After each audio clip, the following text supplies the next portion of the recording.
For centuries, many insects have inspired many artists, writers, poets, painters, and filmmakers.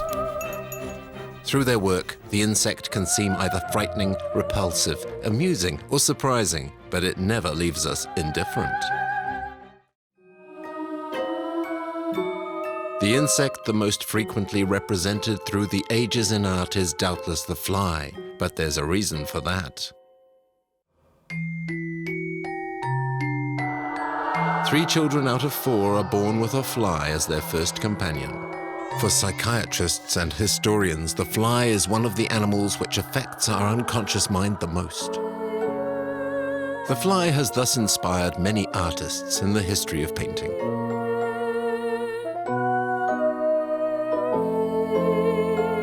At the Renaissance, flies were particularly abundant in the Italian and Flemish schools of painting and were used to give the false perspectives which artists used to show just how modern they were.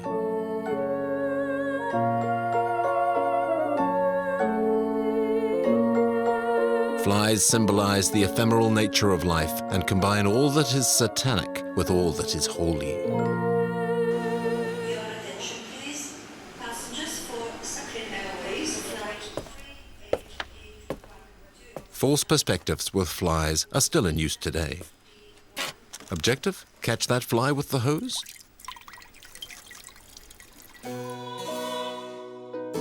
The flea and lice are also much represented in paintings.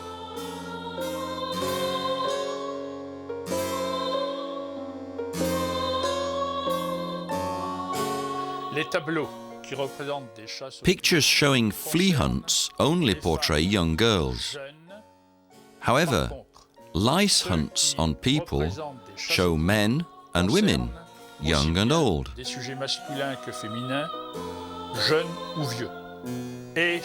And this leads us to think that there's a relationship between the biology of the flea and the hormonal condition of the girl who has been stung.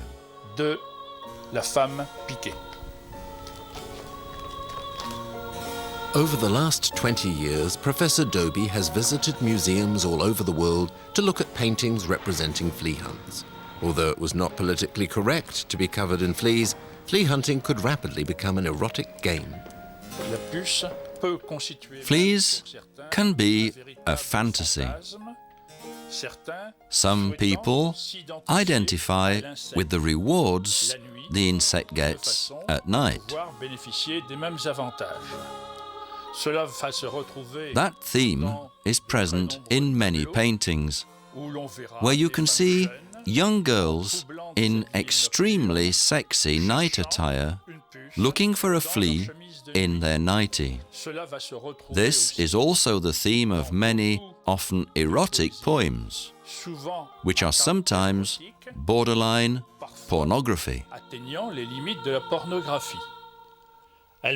Firstly, she sucked me. Now she is sucking you. And in this flea, our 2 bloods are mingled. Stop. Do not kill this flea, in which you and I are more than married.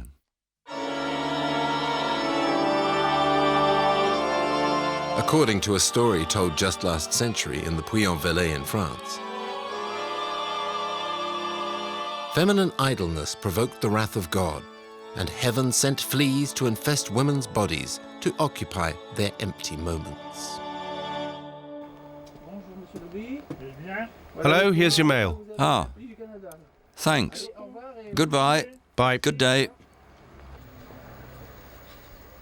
Item by item, thanks to a network of international correspondence, Professor Doby has collected most unusual artworks, like these 17th century ivory flea traps, worn by women, attached to a necklace and hung between the breasts. These cylinders hold a stuffing soaked with odorous substances or honey to attract fleas. A flea captured on the body of a loved one was kept alive as long as possible in a tiny gilt cage. At its death, it was enshrined in a locket.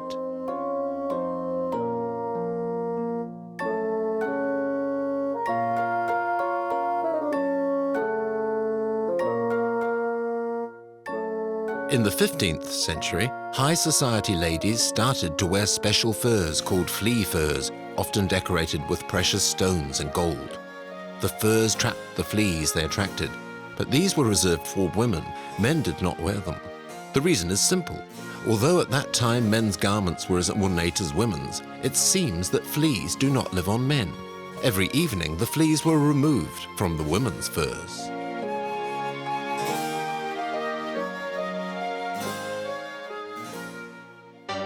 Up until the 20th century, as many English postcards show, flea removal was an obligatory everyday activity. While old postcards at the flea market are artistic and satiric, lice cards are a real ethnological record. In Brittany, lice hunts were such that these glorious combats were immortalized by hundreds of postcards made by the best photographers of the time. And nobody was offended to receive them from friends or the family.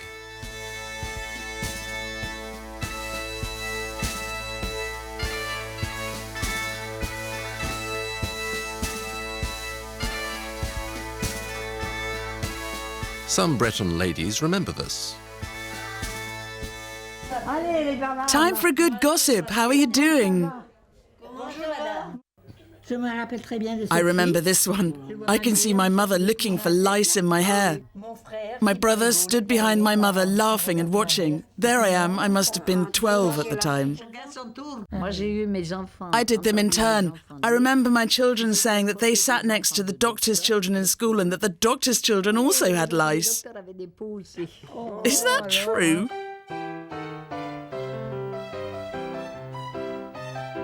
In order to bear witness to his quest, Professor Dobie organizes mobile stands for his symposia. How to know everything about fleas and lice and the history of art that you never dared to ask.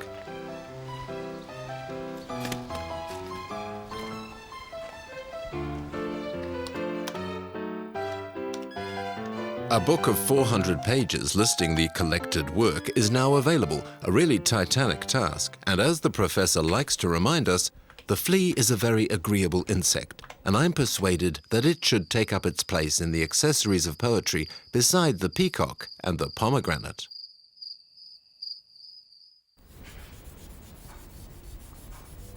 Contemporary art is also interested by fleas.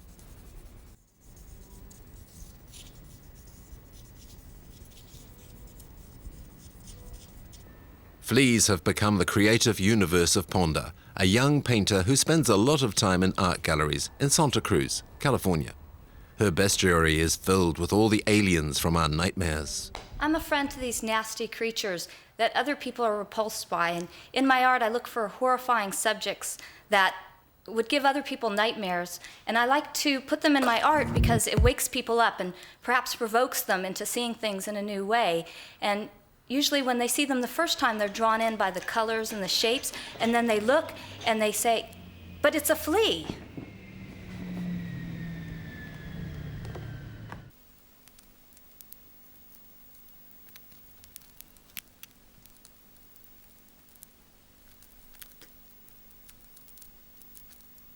This creator of contemporary art calls himself an artistic dictator.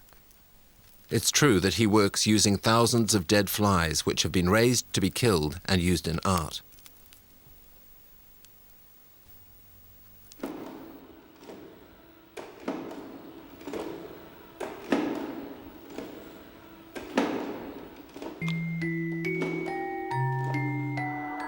For fly slaughterer Jean-Marie Jaradin, his works do not blaspheme God or man.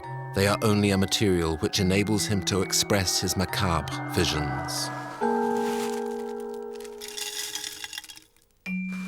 These precious dead bodies are piled up in thousands in a coffer, waiting to be reborn in artwork.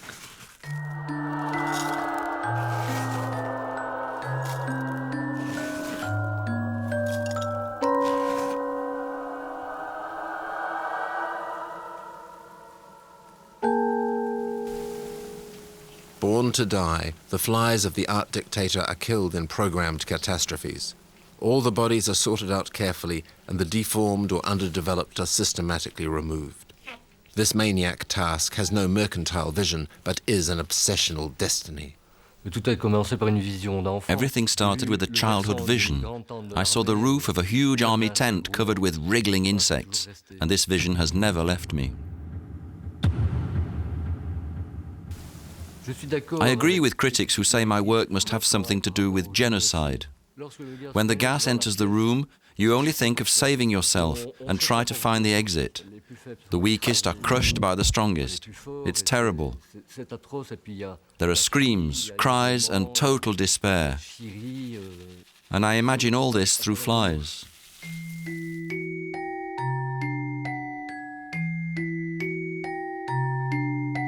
Girardin's works are dedicated to all human catastrophes wherever men fall like flies. The reflection of the viewer becomes a shared approach to death.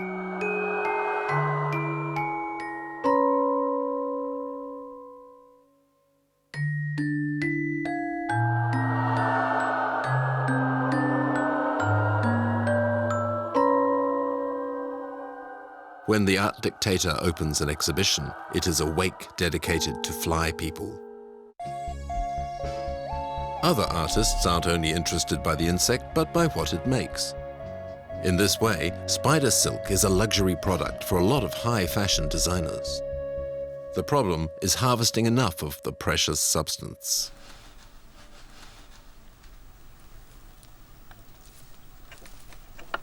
Frenchman Gerard Fivet is convinced that spider breeding is possible on a large scale and that there is no need at all to call upon artificial silk for certain productions. He has in fact created his own system of silk extraction. His workers, Madagascar Nephilas spiders, are attached by their abdomens and isolated in individual cages. The thread is drawn out and wound using a small motor at a rate of 200 meters of silk per hour and per spider.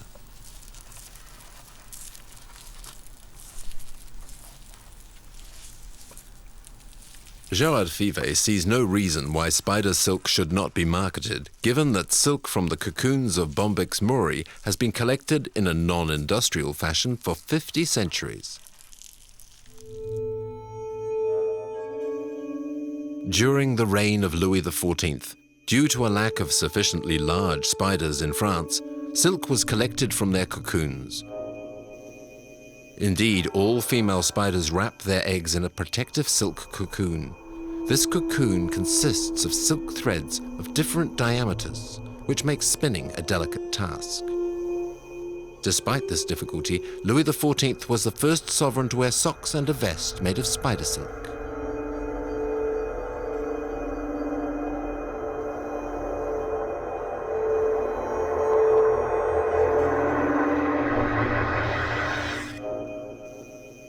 Gerard Fivet feels that, given the abundance of Nephilas spiders in Madagascar, many unemployed people could be given jobs collecting silk. Already in the 19th century, the missionary Paul Cambouet carried out the first industrial trials of spider silk weaving in Madagascar. Father Cambouet produced this fabric for the 1901 Universal Exhibition in Paris, a piece measuring 3 by 5 meters and requiring 400 to 500,000 spiders. These numbers may appear enormous, but are comparable with the production figures of the Bombyx silkworm. These immense web frames enabled the spiders to maintain their territories. At their feet, perfumed plants attracted insects to the webs in great numbers. This belt has been woven entirely from spider silk. Fabrics made of spider silk have a more subtle glow than those made from Bombyx silk.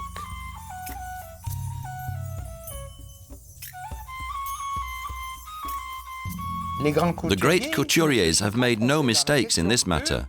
They love spider silk and demand it for working textiles in new ways. You don't suffer from spider phobia? Spider webs, no. Spiders, yes, but... Because I've made a small scarf with about a square meter, a little more even, of spider web, and I'd like you to put it on. This is the first time for me, you know. Oh yes, it's superb. It's magnificent, it's original, very pleasant and, yes, very beautiful. Superb. So this one compared to the first, what do you think? Yes, it's very attractive, this one, yes. The woman's completely trapped. Yes, but it's for seduction after all, and she's also going to trap the other.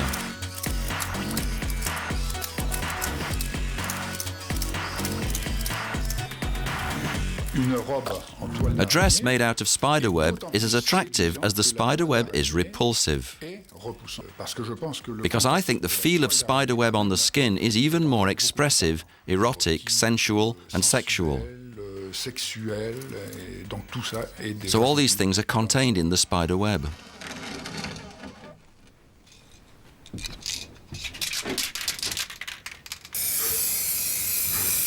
Jean-Luc Brognaud is an artist. He makes clothes directly from spiderwebs. I intend to create underwear. Spiderweb may be highly evocative when it's coloured red and white, like menstrual napkins, as it may when it's extremely light, and transparent be compared to a veil with all the erotic qualities of the veil. For example, when we paint a torn house spider web black, it's hard not to think of a woman's stocking that's been mistreated during some encounter or other.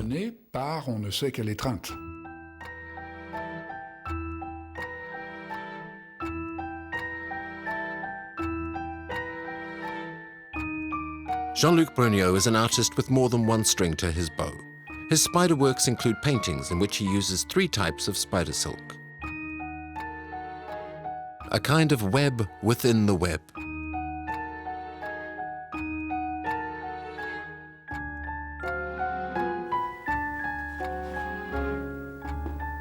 Working with the silk of the past and of the future, he plays with the paradoxes of this material.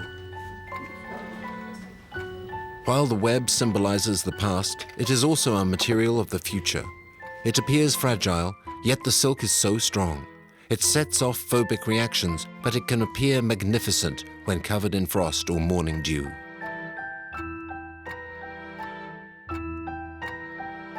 Jean-Luc Brognaud's paintings are traps for emotions.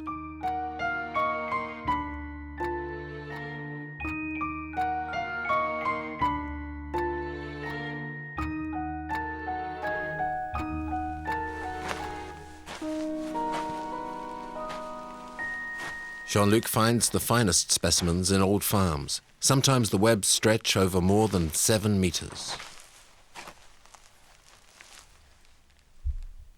These 8-legged workers work untiringly at night to provide him with his raw material. In a few weeks, his paintings will perhaps fascinate the most implacable of spider phobics.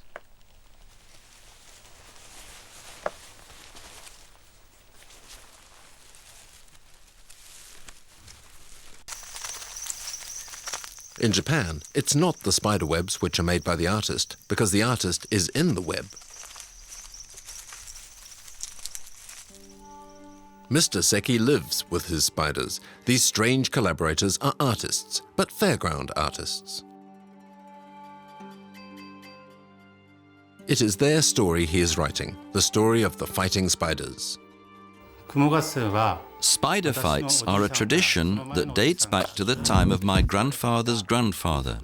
I'm working to perpetuate this tradition. It's my passion. I want to transmit the tradition to my son and to my son's son.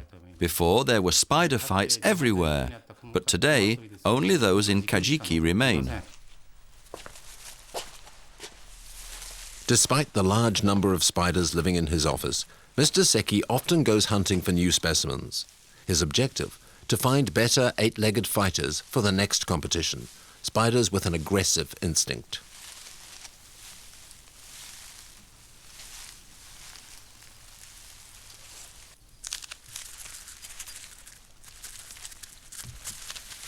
The harvest is large, but few will be chosen to participate in the next fight. Already in his father's time, the best places for collecting spiders were kept secret. Back then, women did not have any contact with the spiders. Only men had the right to train them. This person, she does the same as your grandfather did with shochu, a strong alcoholic beverage. Really? When you do that, it sends the spiders into a rage. Why a rage? To make them more aggressive. the rules of the game have not changed. Placed on a stick, the spiders face each other. Their silk threads are like safety belts. The winner is the one who manages to remain on the stick and cut the thread of its opponent. For 4 centuries, as the Kumo Gaseng, the spider fighting championship, approaches, the town of Kaijiki is infused with great excitement. Satoshi, this year our secret is to feed the spiders with hornets. I'm sure we're going to win. You have to believe it. Do you think this one is strong? Yes, this spider, it ate 4 hornets. It's the strongest one I have. It can win. Each trainer has his own secrets for training his spiders. Some dope the insects that the spiders eat with doping substances and throw cotton soaked in honey to stimulate them. Each one has his specific method for raising spiders. We don't know which is best, but everyone thinks it's his own technique. Go, go, go, go, go, go. They haven't bitten each other yet. Oh, that's it. It's been bitten. In spite of Mr. Seki's encouragement, his daughter still fears contact with the spiders. Look, it's been bitten on the backside. It's bleeding. The blood is brown. Human blood is red, but spiders have brown blood. Today it's a training session, but it's gone too far.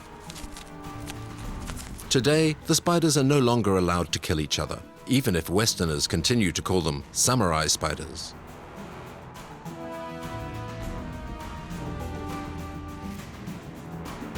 At last, the big day of the Kumo Gaseng has arrived. 150 trainers have registered their best competitors. Each one must present 3 spiders to be able to participate in the fights. Mr. Seki can be proud. His entire family is there, even his daughter. 500 fights will be held during the Kumo Gaseng before the great champion is designated. A spider must win 3 fights to gain access to the finals. It's number 1. No, it's only number 2, the strong one. I'll get it out later. It's not number 1. Go on, go on. Go on, go on. Go on, go on. Get. Go on, go on, go on. Victory for Satoshi, Mr. Seki's son. The thread of the opponent's spider has been cut, but where has the loser gone? Fortunately, the victory is confirmed by the judges. Oh, it's falling, it's falling. Put your hand underneath it like that. Don't worry, it won't touch you, not your hand. Mr. Seki's daughter must stand up to last year's winner. The match will be difficult. Your turn. Okay.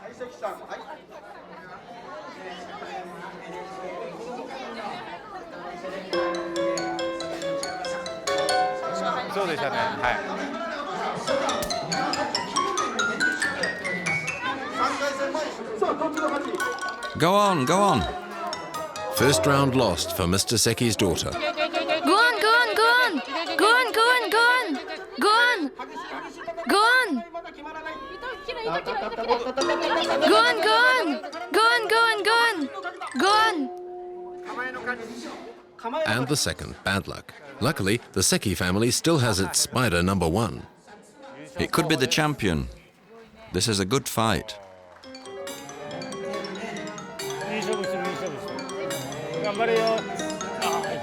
The one on the top has gone underneath.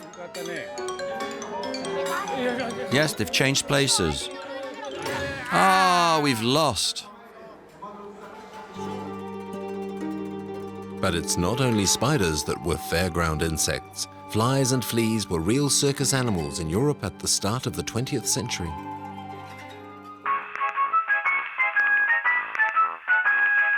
In the roaring 20s, flies were so agile on their little feet that it was even said that they were as good as circus fleas.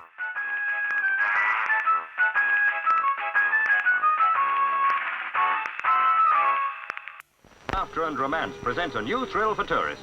You pay your 10 francs and voila!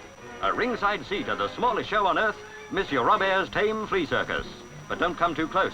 Those microbes are man-eaters. And what a show it is. Ali Baba and the 40 Fleas.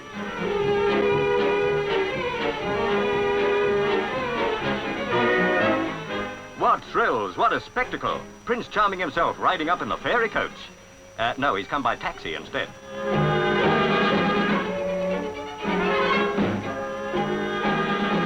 And so to the ball. The jitterbugs benefit. Just when everything's going fine, pandemonium breaks out. That's Prince Charming gone west. Those fleas get hopping mad, and the audience scratches for dear life. But the show must go on. Next time, don't forget the DDT.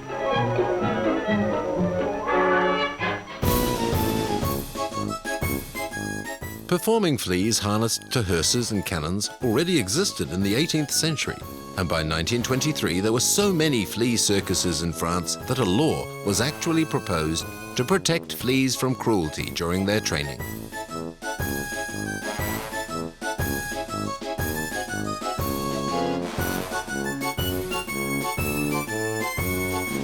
But today, due to the lack of actors, most flea circuses have closed. Soap has taken a heavy toll, and Pulex irritans, the fleas which live on people, and the only flea able to pull heavy loads, is now a rare species.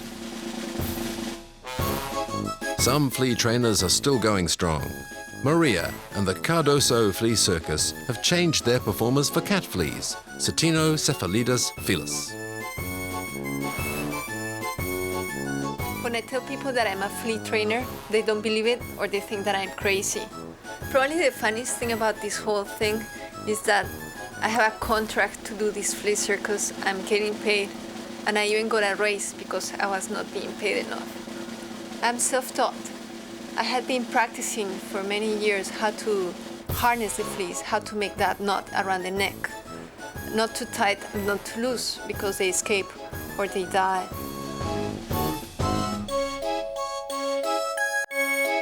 The harness worn by performing fleas is made from extremely fine copper wire tightened behind its mane. Some trainers use hairs from their own heads. In the 18th century, there was a trade in fleas harnessed together in this way as domestic pets. This was the origin of performing flea circuses.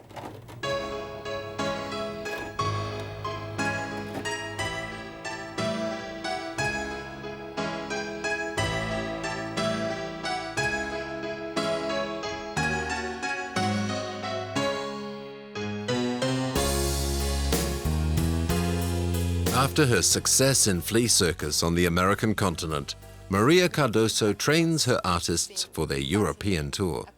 For that, she has imagined a special number called striptease. Some kind of flea pornography.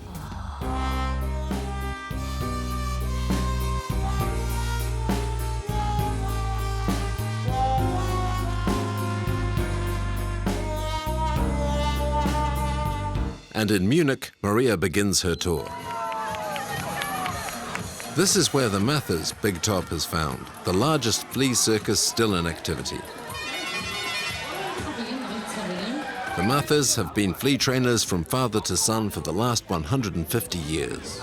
Da wollen wir mal schauen, ob Sie auch was können. Da habe ich dann hier unseren August den Starken oder die Augustine, sind ja Flugdamen. Ja, da oben, da. Wie heißt der? Ja, schon, da. Das ist der Danisch, über den nichts kommt.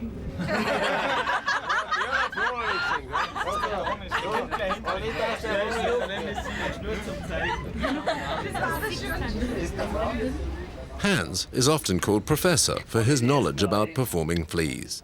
But in fact, all he does is capture the spontaneous motor responses of his performers who are trying to escape.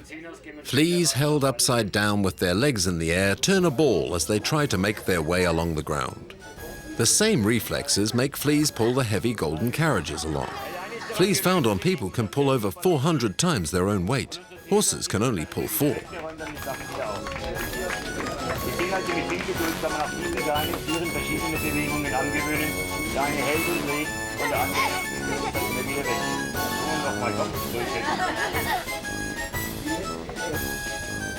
Wollten wir Menschen nicht leisten, ist mir eine schwere Bildung und Tiefe. Hans feeds his fleas every 4 hours from his arm.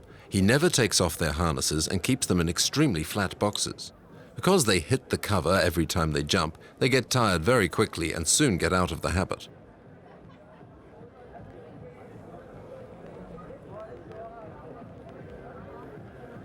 All his performers live there with all their accessories during their 3-month captivity.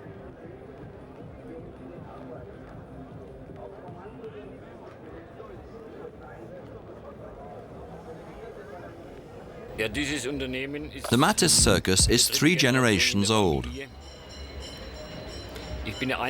Of the 7 children, I'm the only one to have become a flea trainer.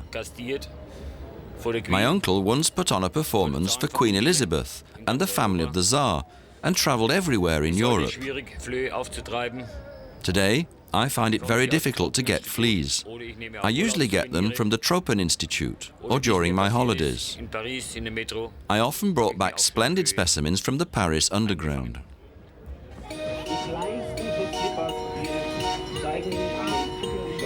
Hans's whole life and fortune is in these 2 boxes.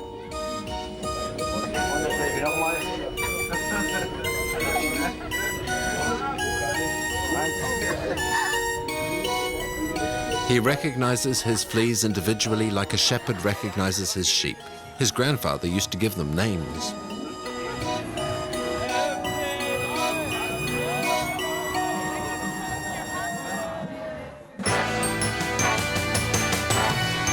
Hollywood has found a way to do without the performers. With help from the experts who have made the special effects for Ghostbusters, Ernie has developed 5 automated flea circuses, which are currently traveling all over the USA.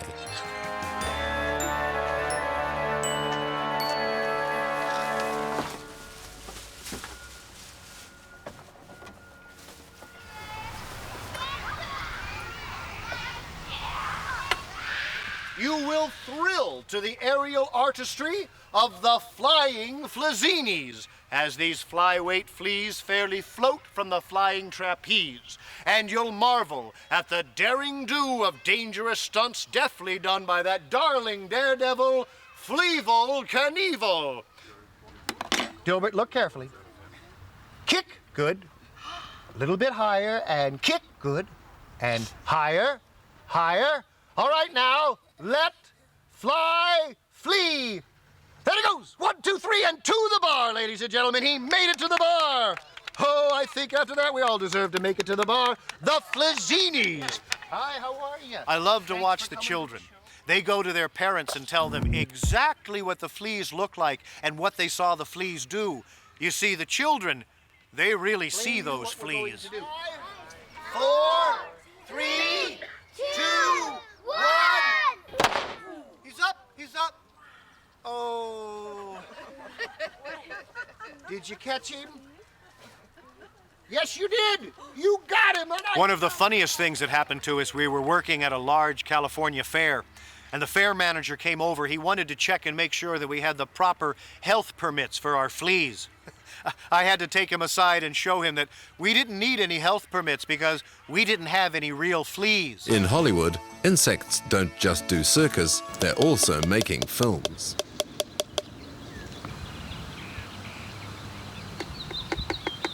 Stephen Kutcher turns ants into stars. But, there we go. We're getting more activity. Looks good. We're halfway through the load. Okay, this looks really good now. Oh, man. Some people ask, how difficult is it to film ants? Well, when you're filming ants, you have to think like an ant. Most people who make films think like human beings, but I think like an ant.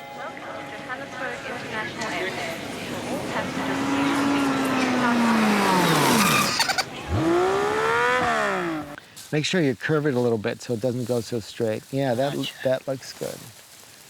Yeah, that will look really good.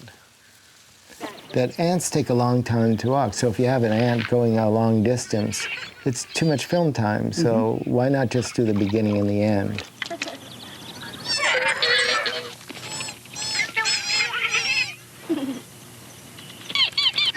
And then this run is only a short distance, you know, you only really need to get them to go that much. Okay, that'll work well for us.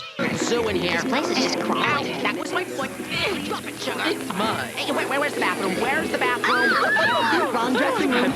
Give it up. Stephen is full of ideas. He's even found a method of filming ants that walk underwater.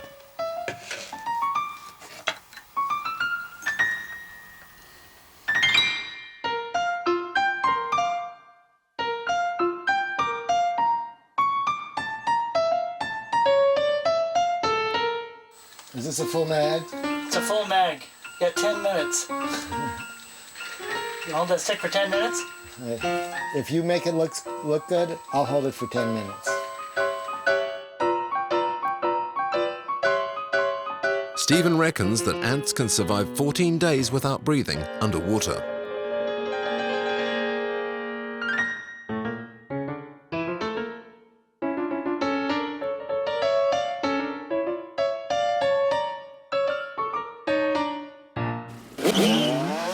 In Western society, the image of the ant is fairly positive. It's a symbol of tenacity, efficacy, vivacity.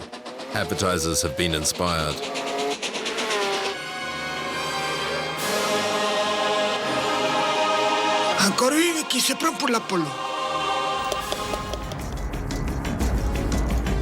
But in the cinema, the ants are less sympathetic.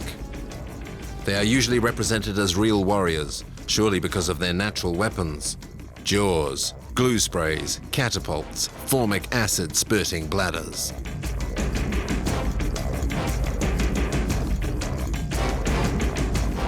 Their fighting instinct and their conquering armies can only inspire numerous science fiction directors. When I came to Hollywood and I began making films, I always thought of someday making a film about ants. And I went to Panama, and they were wonderful. They were terrifying to look at. They were grotesque. They were very intelligent. They were strong. And when blown up to the size of a human, they were a real nightmare.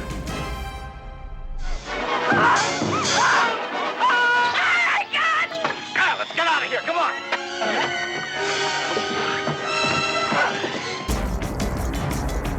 Burt Gordon is not just any film director. He has produced more than 27 super productions and is a member of the Academy of Hollywood. I believe that if ants developed into the size of man, they would be a big threat. They're very intelligent the way they are now with the tiny brain, but they would be a real threat to man.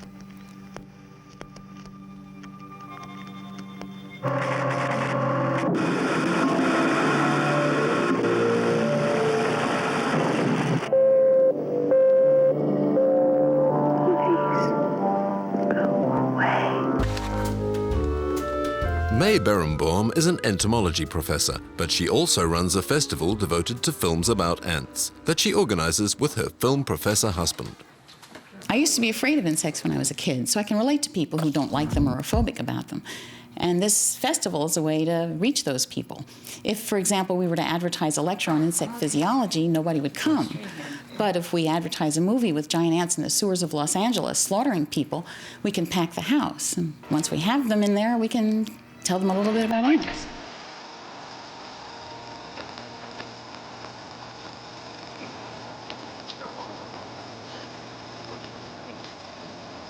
Stay in your homes, I repeat. Stay in your homes. Your personal safety, the safety of the entire city, depends upon your full cooperation with the military authorities. Yes, cities, nations, even civilization itself, threatened with annihilation.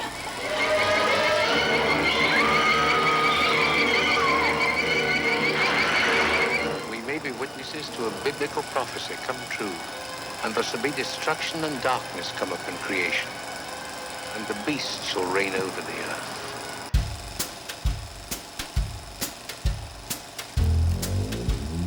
Giant ants are just scientifically not possible. If somehow an ant were to reach enormous proportions, it would have so much trouble dealing with gravity, moving around, and breathing that would probably end up collapsed on the ground, gasping for breath.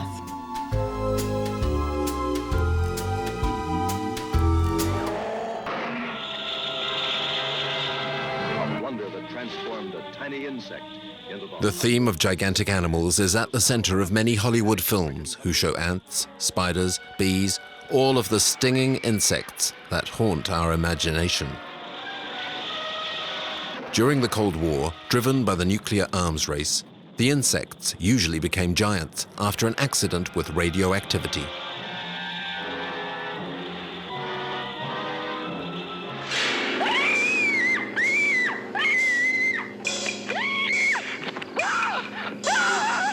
Of course, the cinema could only exploit that visceral repulsion that spiders cause for us.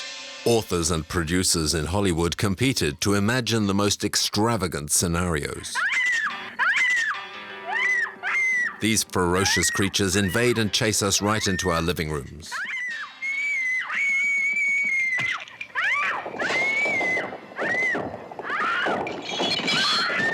Spiders that terrorize and kill, there's enough here to nourish our morbid impulses and fantasies.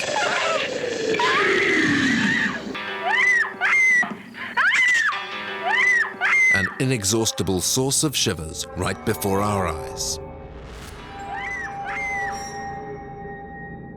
But how do spiders see us, in fact? This is what Professor Dan Erik Nilsson is trying to understand by studying spiders' eyes. Human vision is far superior to spider vision, and the reason for that is that the eyes of nearly all animals are limited by the laws of physics, which means that you need a large eye to see well, and spiders with their much smaller eyes, of course, can't see as well as humans. But if you think of the giant spiders of horror movies, they of course have large eyes and potentially very good vision.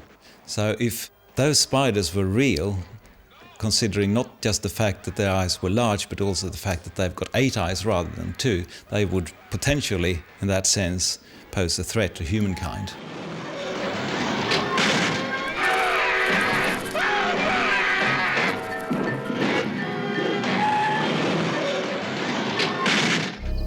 It is not just in the spider's eyes that we can find answers to why the spider incites so many fears and fantasies. It is also in its behavior. Formidable predators, the females of certain species devour the male after coupling. The writer Michael Cazenave is trying to share his interest in the behavior of spiders as portrayed in the cinema and literature. The fantasy of the spider woman is certainly one of the most widespread, because it's found at practically every epoch and in all places. And it undoubtedly refers back to a fundamental fear, I believe, that humans are not willing to admit, about an animal that devours us as we're making love to it. So there's this idea, which in fact we find more or less everywhere, that at the end of a woman's vagina is a spider's nest that waits to devour us, to make us disappear. That's not funny.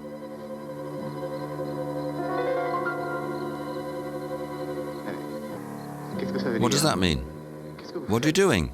Oh, come on, what's wrong with you? Please, stop.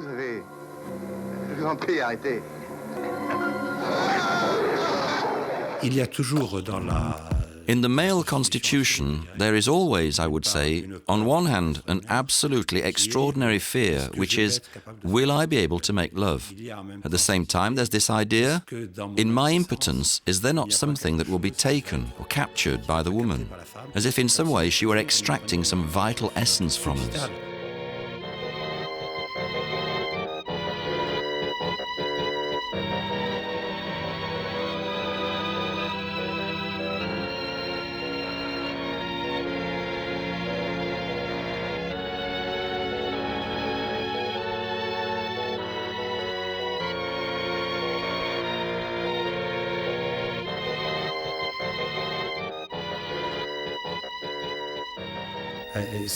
What's quite astonishing is that the spider seems to occupy the dreams and fantasies of the whole of humanity, absolutely everywhere.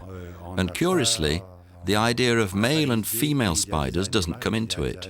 The spider is always female. That's to say, the female is always at the center of a metaphorical web, if you like. She waits for the male to capture him in her net and manipulate him, and in the end, devour him.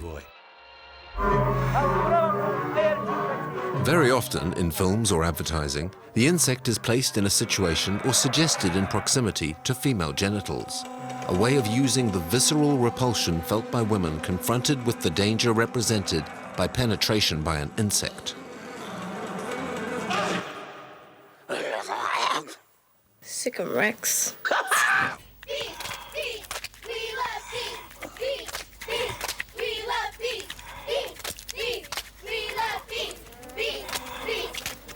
This man is the bee specialist of Hollywood, and often studios ask him to put bees on beautiful flowers.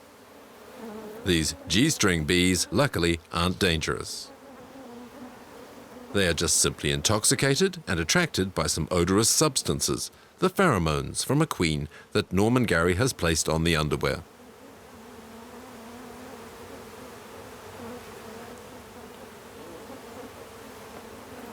One, two, three.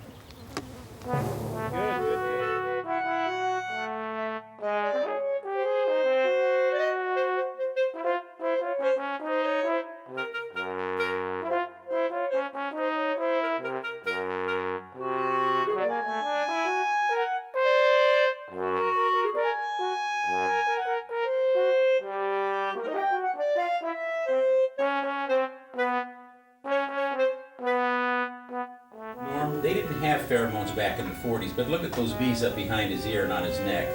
I think he probably hit a queen bee under the cap. You could be right. Yeah. I believe that's Most actors are very afraid of the bees, so I like to demonstrate that it's really safe to have the bees clustered on your skin.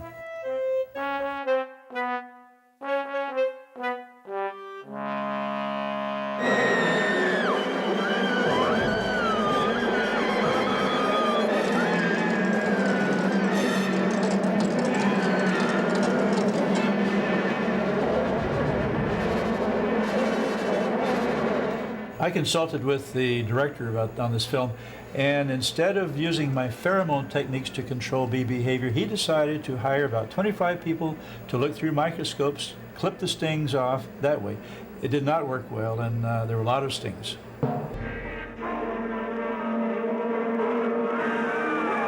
In the 60s, swarms of bees were to become the stars of Hollywood horror movies.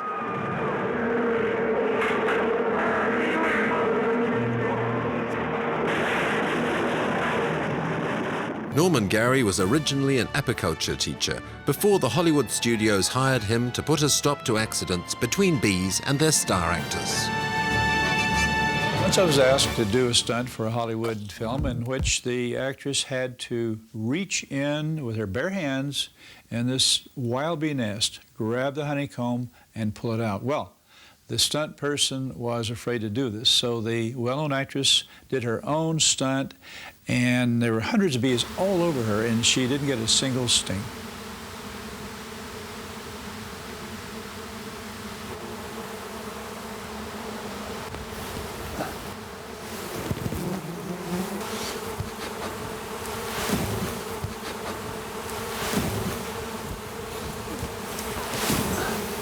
That's the way we throw it, John. The Hollywood directors love that.